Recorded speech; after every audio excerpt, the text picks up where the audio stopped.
I was a hippie werewolf. Dear Scary Stories NYC. I have one of those old-time reminiscy type of stories for you. I can remember back to 1,000 years ago when I was a hippie and a werewolf at the same time. At least, my friends and I thought of ourselves as hippies, even though it was already the 70s when this took place. So maybe we were post-hippies, but I was definitely a werewolf. In fact, a few of us were, but it was just sort of a phase we were going through. For me, it lasted just the one summer and a bit into the autumn. I remember that my friends were still making werewolf jokes to me at our Halloween party that year, but they already seemed out of date and over to me. I think I was back to being a full-time human by sometime in September. I might be a little off about that, as I'm also not 100% certain of the year. I still have one friend from back then, and she says this was 1972. And then my sister, who's 2 years younger than me, says it was 74, and I think it was 73. So it was around then, sometime, when this all went down. They say that if you can remember that era very clearly, then you probably weren't really alive then. It was after the Easter service at our church that I became a werewolf. The guy who bit me was a member of our church choir. I don't know who he caught it from, but he passed it on to me. The weirdest thing?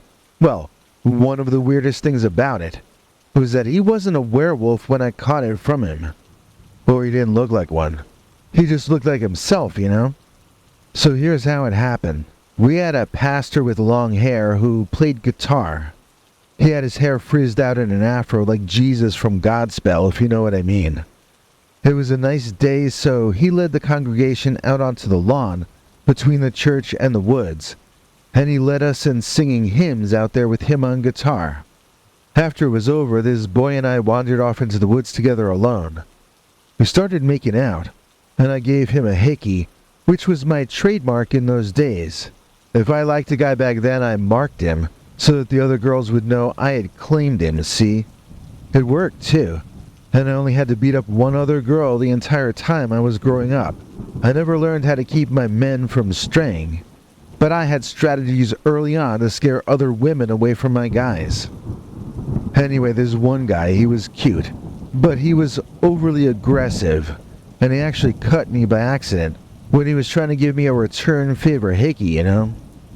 That's how I caught werewolfism from a human, true story. To the guy's credit, he warned me that he was a werewolf. Unfortunately, I didn't believe a word of what he was telling me, until it was all far too late. So I don't want to give the impression that my life revolved around the church, but I was a member of this hippie church, and I would go there on Sundays and holidays. It was a normal thing to do in those days, going to church. Not so much the hippie part, but the church part was a normal part of most people's lives. There isn't anything else about it in this story, though, I don't think. So, what happened next? Oh, right, I became a werewolf. I already was a werewolf as soon as that guy gave me that super hickey. But the next part of this story is me actually physically transforming in front of some of my friends. First, I started sweating profusely, and the others noticed I didn't look right. I felt the strangest I'd ever felt, and it was nothing like I'd ever felt before. I didn't feel well, but it wasn't like I had a fever. Actually, I probably did have a fever since I was sweating, but it wasn't that normal body achy kind of a feeling I get when I have a normal fever. This was something very different, and the hair growing out of my arms was the first thing I could see changing. The others were screaming about my face long before I got to a mirror, but my nose was elongating into a hairy dog's snout at the same time. I guess with me that was usually the first part to change, the nose and the snout. It's a major transformation of your face that involves remolding your cartilage dramatically. Maybe that's why I was sweating so much. When it's happening, it feels like your insides are melting and being remolded into new shapes. So maybe that is exactly what's happening. I wouldn't really know, even though it happened to me personally. I wish it had been studied by science all these years instead of being laughed at and derided.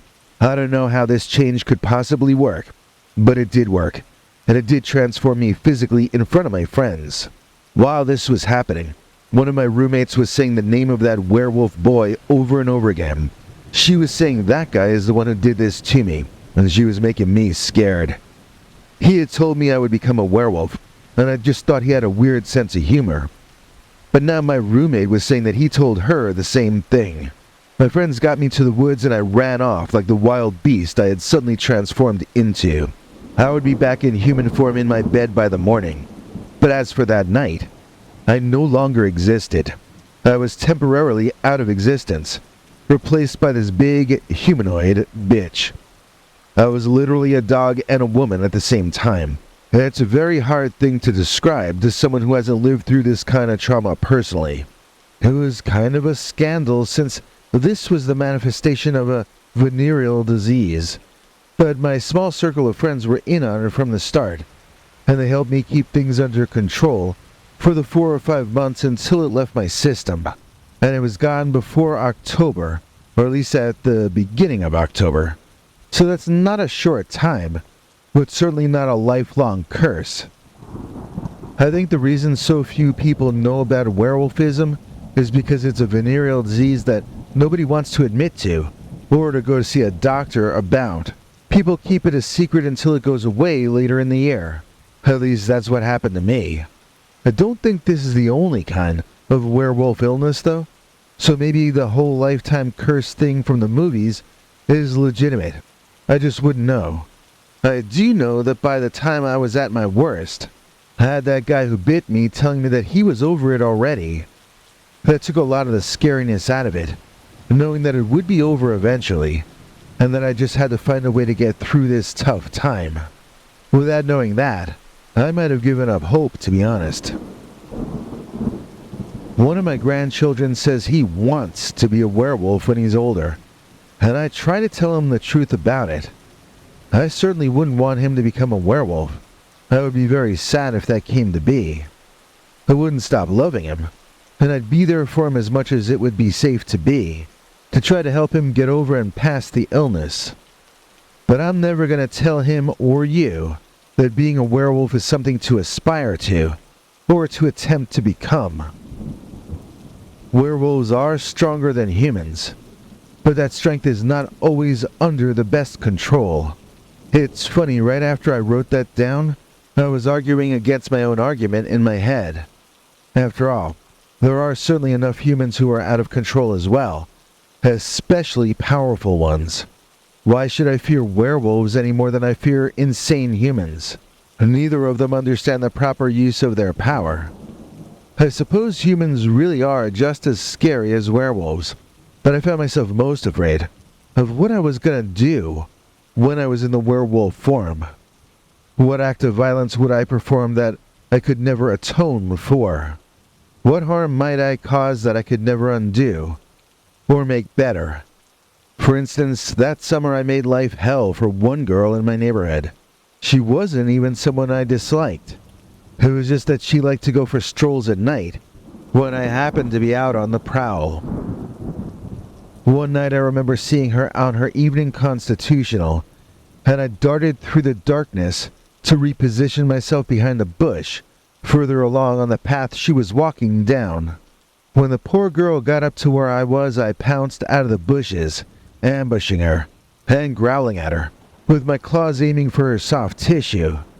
She screamed and ran, and it lit fires and rang bells inside of me. It felt so good to chase her, and so natural to be preparing to treat her as prey.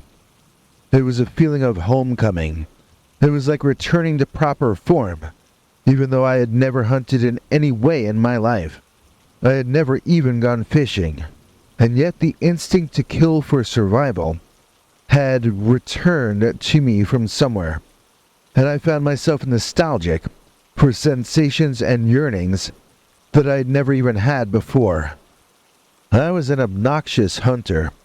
I would never go in for the quick kill. I would tire my prey out first. I would make them run until they were exhausted. But that's also why I never killed anyone that year. No humans, I mean. They all got away from me because I was playing games instead of going in for the kill. And I wasn't always the one doing the chasing either. Like there was this one time when I got chased by a cop. I thought he was going to shoot me down. I didn't think I was going to survive that night. Let me tell you about it. Now, I was not in any place where a cop should have been bothered by me. What business did he have walking in the woods anyhow? What crime was happening there? I was dining on fine squirrel when the cop started shouting something and made me run away. I couldn't believe it that he was chasing me, and at first I was just going to climb a tree and wait him out. But then he fired a shot that whizzed past my ear, and I realized that I had no choice but to keep on the move, to keep trying to dodge him. If I climbed the tree, he might have me cornered, but if I kept moving in a broken field run, at least I was forcing him to make the perfect shot if he was going to bring me down. I could think like that when I was the werewolf, and I had the strength and agility to bounce all over the place like a furry female Jackie Chan. That night I needed every bit of agility I could manage to keep a step ahead of the man in blue. I was finally able to escape into the darkness of the woods when the cop accidentally shot out a lantern on an old horse and buggy, making its way through the woods with some rich people on board.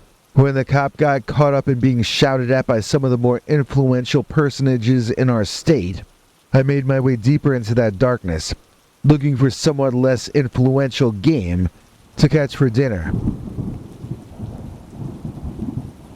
But there were times when the whole werewolf thing kinda came in handy, to be honest. Like this time that my sister and I were sitting out in front of the house on the sidewalk, trying to cool off one hot summer night. This guy came along and sat down next to my sister.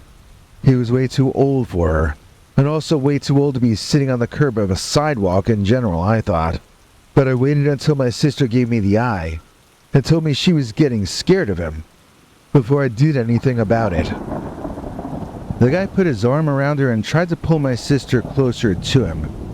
I turned toward him and I showed him my teeth, if you know what I mean. I sort of grew them in front of him while he looked. I could tell it was working when I saw the guy's eyelids open up so wide that I half expected his eyeballs to roll on out of there. He slid his arm back from her shoulder and moved sideways as he was standing up. It was almost like watching a film being projected backward, you know? It almost made me feel like laughing. The power I had in that moment. So a few of us who had gone to college together were renting a house in a certain town I won't name in western Pennsylvania. We were not directly on the forest, but when I would transform at night, I could usually cut through a few backyards and get to a local patch of woods with small game in it. Birds and so forth. By the stream there would often be frogs and occasionally fish, but usually very small ones. I felt constantly hungry, but I'd still feel full most of the next day. I had eaten so much in the woods the night before. I don't think that was real hunger. I think the canine version of me was just programmed to hunt, and to feel a desperate need about hunting that translated into me feeling that hunger pain in my belly.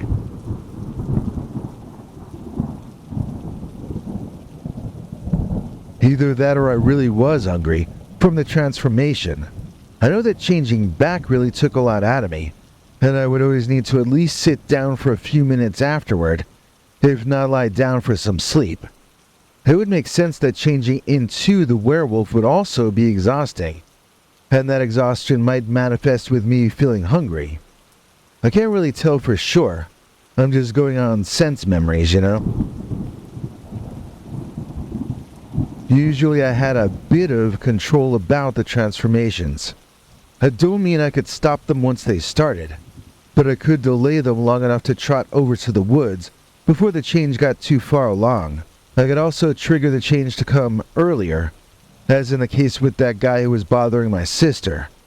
When I knew it was going to happen soon, I could tell the others, and they would sometimes make suggestions to me. One time they tried locking me up in the basement, but I ended up scratching up the basement door so badly that the landlord demanded we buy him a new one and have it installed. He kept asking us how the door got torn up that way, and we kept saying we had no idea, and that we thought it always looked like that. It was a lie, but it was better than telling him I did it when I was a werewolf. He wouldn't have liked that answer any better anyhow.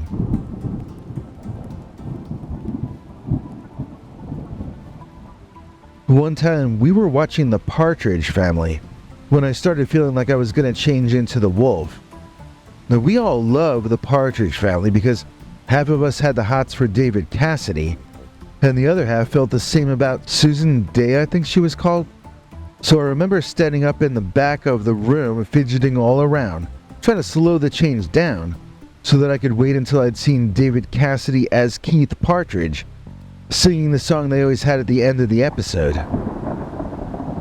I didn't really think most of their tunes were very good, but I liked to watch him sing them anyhow. I couldn't make it through the last commercial break though, and I remember running outside to go to the woods. I went from having a Keith Partridge crush to wanting to crush a partridge and eat it for dinner. Once you start becoming the other person or creature, it builds like a tidal wave or a snowball rolling down a snowy hill, you know? It becomes overwhelming, and you crash into being a werewolf like a wave crashes on the shore. It was horrifying and it was exciting at the same time. Well, like a lot of things in those days were. I definitely would not want to catch werewolfism again at my age, as I think it would exhaust my system in seconds. Now that I'm as old as I am, I think it would be fatal to ever catch it again. But back in those days, it really was not all that bad to be a hippie werewolf.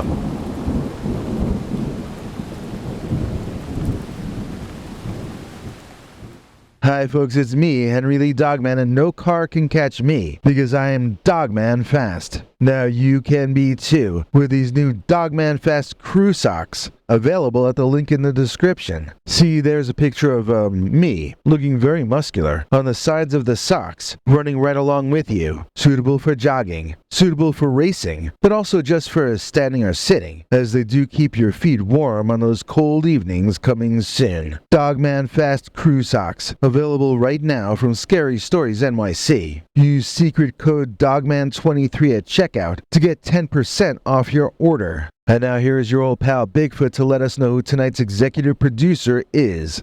Take it, Biggie. Wait, Henry, before you go, tonight's executive producer, Fraggy Dendron, has requested that you and I have an argument or something. Fraggy wants us to argue? What should we argue about? Yeah, I don't know. I asked her to write us a script or something. She never got back to me about it. Well, are we supposed to be angry at each other? Yeah, that's it. I don't really know. Like, what's our motivation? Okay, well, I don't know either.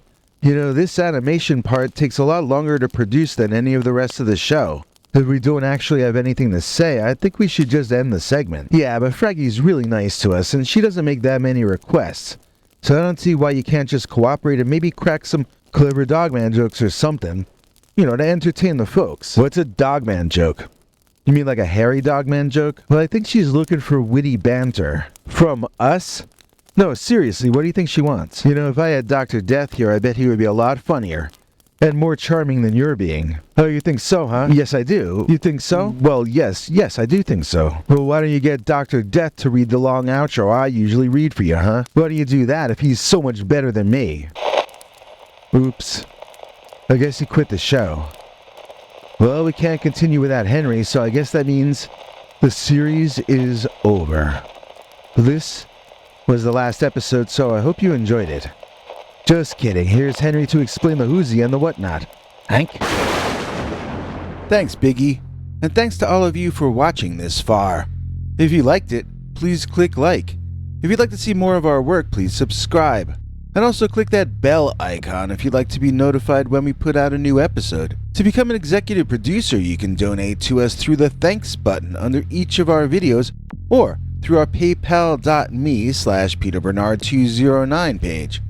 To receive cool perks like secret uncensored Dogman episodes far too wild to ever run on this channel, you can become a YouTube channel member by clicking the join button, or join our PayPal subscribers club at peterbernard.com. Joining either at the $3 a month level or above gets you access to our over 25 hours of secret uncensored Dogman stories available nowhere else. Do you have a scary story about Dogman or some other kind of high strangeness that happened to you? Let us know by emailing us at scarystoriesnyc@gmail.com or by leaving us a voicemail message at 804-LA-SCARY.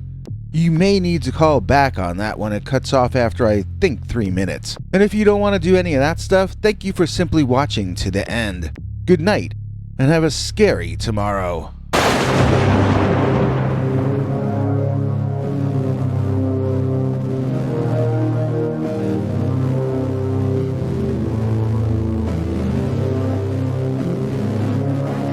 Come back for more scary stories.